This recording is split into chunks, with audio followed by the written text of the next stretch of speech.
Hey everyone, welcome to the channel. I'm Kevin. I'm a bald white dude with a very nasally regional Western New York accent. I'm aware of that. So if you can get past that, why don't you check out my new truck? Kevin! Here it is, my 2022 F150 Lariat Super Crew Powerboost in carbonized gray. This is my first truck ever. I've never owned a truck before. I've always wanted one, probably for 15 years at this point. I've had sedans, SUVs, but never anything this large. And I'm super excited. I've just got about 300 miles on it right now, so it hasn't been in my possession for very long, but I figured I would try and capture some videos throughout my ownership and give you my take on how I'm liking the truck. If I experience any issues, I know there's other videos out there that unfortunately people are experiencing issues. I hope I'm not one of those people, but as I drive the truck more and get used to it more, I'll be able to share some things with you. There's some things I'm going to be adding to the truck. I already put a bed cover on, a tonneau, tri-folding tonneau cover, and I might do a separate video on that. But let me do a quick walk around of the truck, and then we'll do a little bit on the inside, and then I'll take it for a drive, and that'll be the first video. Okay, so let's start up at the front here. We obviously have the new to 2021, of course this is a 2022, the new daytime running lights. They're not on right now, but they extend all the way down into the fog lights down there. This is a base Lariat. This is the 500A package. I'll talk about when we're on the drive why I went a little bit more into that package as opposed to a higher end package. It's mostly due to money, but but there's some other reasons that I was able to justify not spending the extra money. Of course, this is the F150 Lariat, and when it is the 500A package, you do not get the ability to do a sport appearance package. So you're stuck with the chrome Lariat grille, the chrome front bumper, the chrome side badge and vent, but you're not overly chromed here. There's paint matched mirrors, there's paint matched handles, and then there's no chrome trim like you would see on the chrome appearance package around the windows.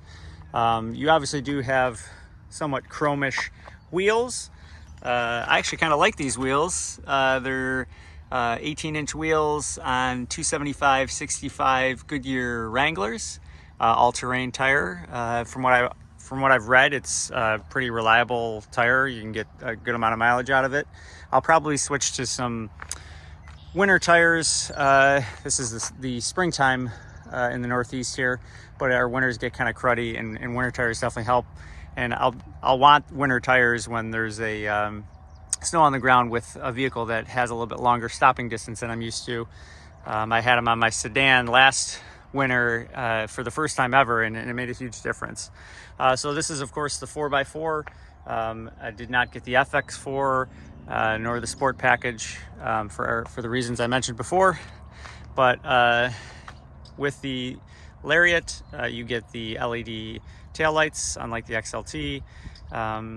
However, in the part where the license plate is, they in the 2022 they went to halogen bulbs there.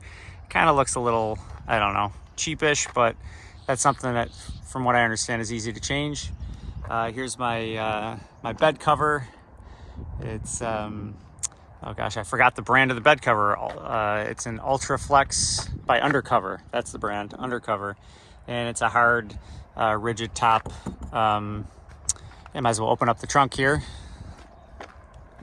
So you can obviously do it multiple ways, but we'll just do it the old-fashioned way.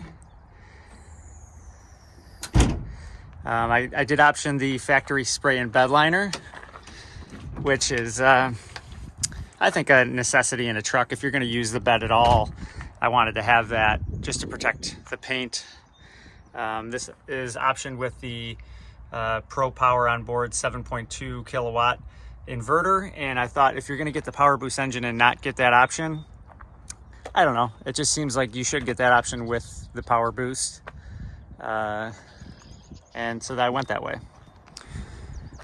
Yeah, so the tonneau cover is great. It's got a carpet line in it, but like I said, I might go into that more in a different video.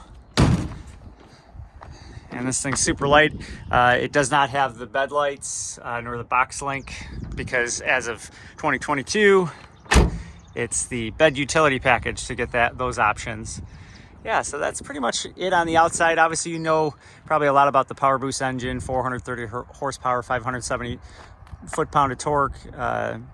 It's the 3.5 EcoBoost engine with the electric motor to assist it, and pretty much just goes in and out of hybrid and electric mode all by itself, depending on how you drive it. Let's take a look on the inside, and then we'll go for a drive. Okay, so this is the back seat. Obviously plenty of room. I'm 6 foot.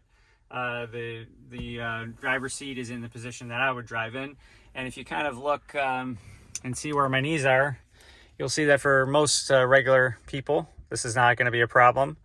In the back, this is not the fancy Lariat, but you still get the same charging ports, the USB-C, USB-A, and then of course the regular standard outlet. It opens that way.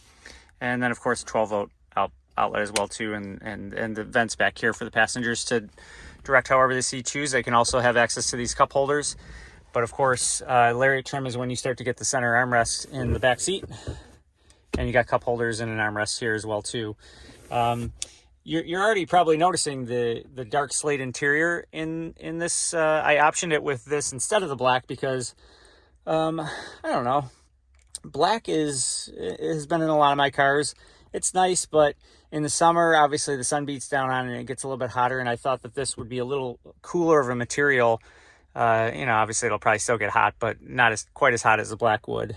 And I thought that, all the videos and pictures I saw online, that it was going to be much lighter, and I'm actually quite happy that it's much darker in person. And it's on the camera, it's not really showing the actual color, but the gray is much darker than what you see on the screen right now. I urge you to look at one in person, because I really think that it's way better than the black. It's more unique.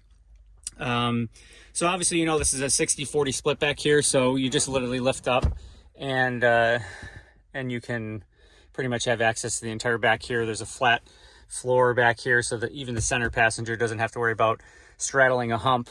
And then of course, well, I can't reach it from here, but there's a strap that you just push down on it. You see, I did option this with even though it's a base Lariat, I added some things like obviously the 7.2 kilowatt inverter and the B&O sound system. I like to listen to music, with the potential for it to sound a little bit better than just a base stereo system in a car. And I do spend a lot of time in this, so I figured it would be worth the extra investment. I obviously didn't have access to the Unleashed system, which would have required me to get the 502A package, or maybe the 501A. I'm not exactly sure, but at least, upgrade from where I was, and I wasn't willing to do that based on money.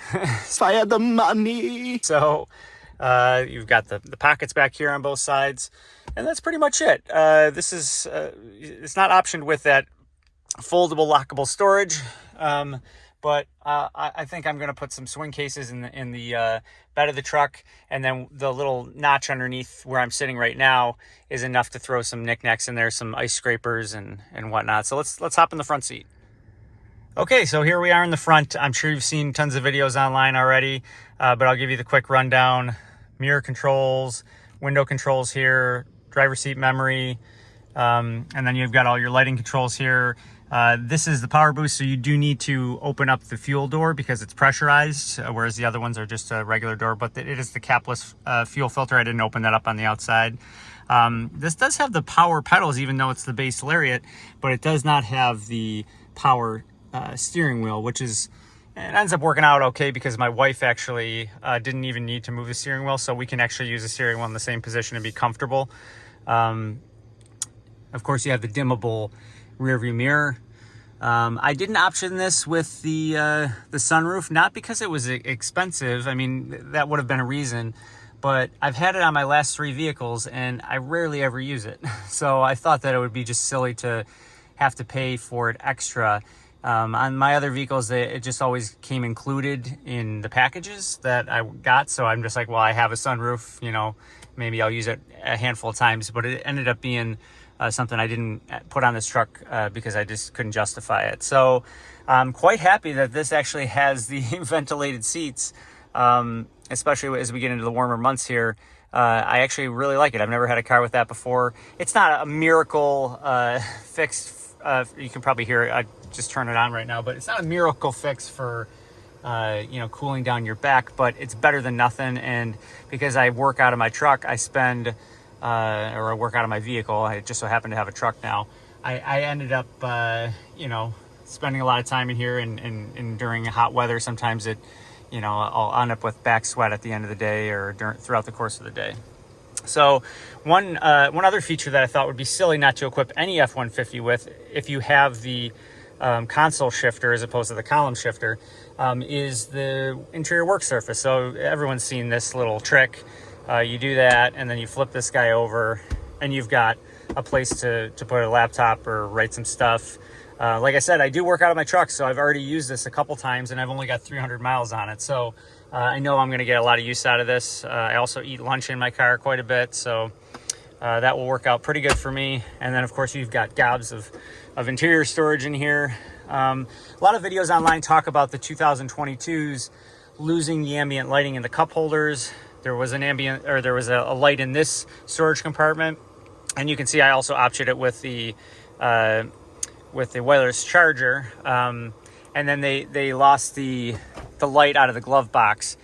I've never had it, so I don't know what I'm missing. I think it would have been cool to have it in the cup holders, but I would rather have all the features that, you know, like safety features and cool little inverter things than cry over missing out on some ambient lighting in the cup holder. I can still see it in there. There's ambient lights up here that kind of shine down on this area, so I think that's maybe their rationale behind getting rid of things like that, because they were just really more for show and aesthetic than they were for function. Steering wheel controls are pretty simple to read. I got used to them in 50 miles and don't even need to look at them really. I use adaptive cruise all the time, and lane centering and adaptive cruise are a must on any vehicle that I have in the future, because I've had it on my last 3 cars, and it is a lifesaver. It's probably saved me from getting in accidents with, you know, being distracted multiple times, and I absolutely love it, and it reduces fatigue and all that good stuff. Even this is being the base Lariat, you're going to get 2 really cool features. You're going to get the digital readout, or the fully digital display here, whereas on the XLTs and below, you're going to get the partially digital with some of the analog gauges. I think it's cool. I've had digital gauges on my last 2 of 3 cars, and I've liked them a lot. So I think they're kind of cool, and probably what the future holds for many cars. Another standard feature on the Lariats, which is the reason why I went with the Lariat and not an XLT for the most part, is I really think 4 Auto is a great feature to have if you're driving in a climate with a lot of snow. You know, all-wheel drive on most SUVs and cars are probably, you know, a little bit better because most of them are front wheel bias. But this isn't going to hurt. And if you're someone who drives a lot and, you know, safety is a concern, I think that having all the functions available to you for safety is only going to be a good thing in the long run. Why deprive yourself of that? Treat yourself. So you see up here some of the buttons here. You've got the Pro Power on board, the cameras. This has got the 360 cameras, which, me never having a truck before and it being such a large vehicle, I'm like, well, I got to have the 360 cameras because I know that I'm going to run into an issue. I live on a small dead-end street, and and they change parking every other day, or twice a week. So sometimes cars are parked on both sides, and it makes it difficult to get in and out of the driveway, even with a regular car. So I needed to make sure if I'm backing in and out that I have pretty much a bird's eye view in every single camera to make sure I'm not scraping up against any of my neighbors' cars. And then you've got, parking sensors on and off, the hazards and traction control off. I've mostly been driving this in eco and normal for the 306 miles I've been driving it. Well, I got it when I had 11 miles, but, and I've gotten pretty decent fuel economy. It's new. So this is trip 1 is what, I've gotten from, that was from before I picked it up. So from when the dealership first got it till now. So 21.2 is the average. And then trip 2 is when I reset it before I left the dealership. So I've been getting 21.9.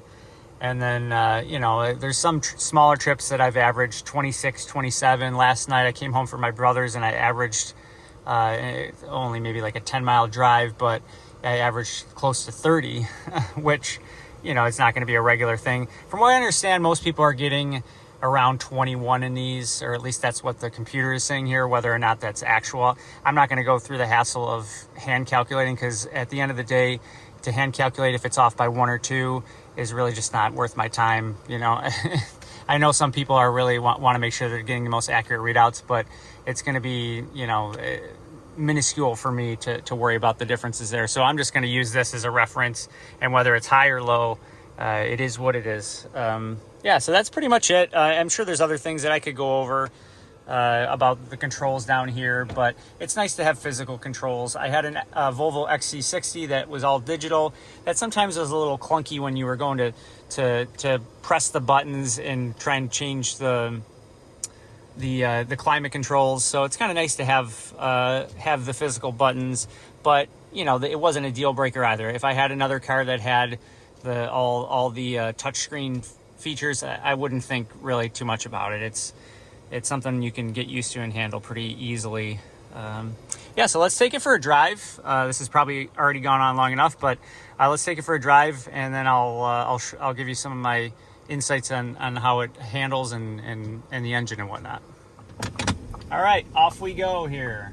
I'm currently in normal mode. I will switch it into sport mode, but I don't want to gun it too much, because obviously there's only 300 miles on the truck, and I don't want to create any issues in the engine while it's still kind of breaking in a little bit. I plan to follow there's a Ford Pass app that I installed on my phone that you can do the normal things you can these days, where you can remote start it from there, you can lock or unlock it, you can find your vehicle. But I plan to follow the oil life recommendation in that, even though in there it says that you should pretty much read your manual and go based off of that. But I think I'm just going to go off the oil life on there, and then when it gets down to 20% left, I'll take it in for its first oil change. So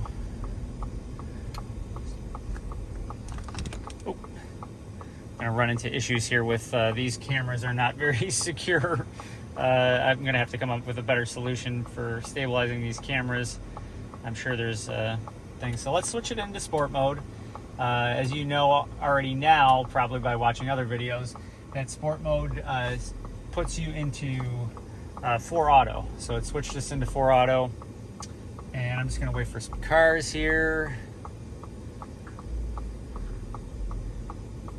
And then we're gonna pull out and just give it a little gas. It's gonna be a little bit of an uphill in a second here, but you get the idea.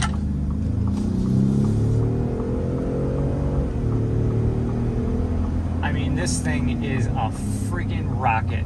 There's no doubt about it. I've never had a faster vehicle in my life. I've had turbocharged engines before, but always 2-liter 4-cylinder. And while they felt, impressive for their size, there's nothing comparing this. It just literally throws you back in your seat, and there's no denying its power. The cars don't work on water unless you've got power. It's not a sports car, so it doesn't handle like one. Around the corners it's floaty and it has all that body roll that you would expect in a vehicle like this. And then over bumps, there's the feeling of a little bit of the back end kind of skipping around a little bit on some more significant bumps, but it's not anything that, I don't know, like it kind of makes me feel, ooh, I have my hazards on still. Yep, I've been riding around with my hazards on, so. Oh, this guy's jamming on his motorcycle that just passed us here. Yeah, so when what I was saying is when you go over bumps, you know, you feel that it's a truck. I know the F-150 Lightning switched to, there goes the camera. All right, we're just gonna switch to this one here. So I know the F-150 Lightning has the independent suspension in the back now as well too, which from what I've seen, preliminary reviews is the ride quality is improved over this. But I don't know, I can tolerate this. I drive a lot, you know, I drive probably 20,000 miles a year. Maybe not a lot compared to some, but that's a decent amount. And I don't think that I'm going to get tired of this. It still feels pretty comfortable in most applications. But you know, it's still a truck, and I kind of like that. So so far, I love this truck. I'm looking for excuses to drive it even when I'm not working, and hopefully it'll treat me right. So stay tuned to the channel if any of this interests you. I know that I'm as I mentioned in the intro, I'm a bald white dude from Western New York with a nasally regional accent. I'm skinny as bones, and and you may or may not think that any of this is useful or entertaining, and that's okay. If you love it, hate it, leave a comment, tell me why, and I'll try and do better next time, or I'll continue doing what I'm doing right. Please like and subscribe. It helps the channel. I also post other videos that include some music that I play. So if you like that, check those out. If not, I'll see you in the next video. Cheers. Kevin!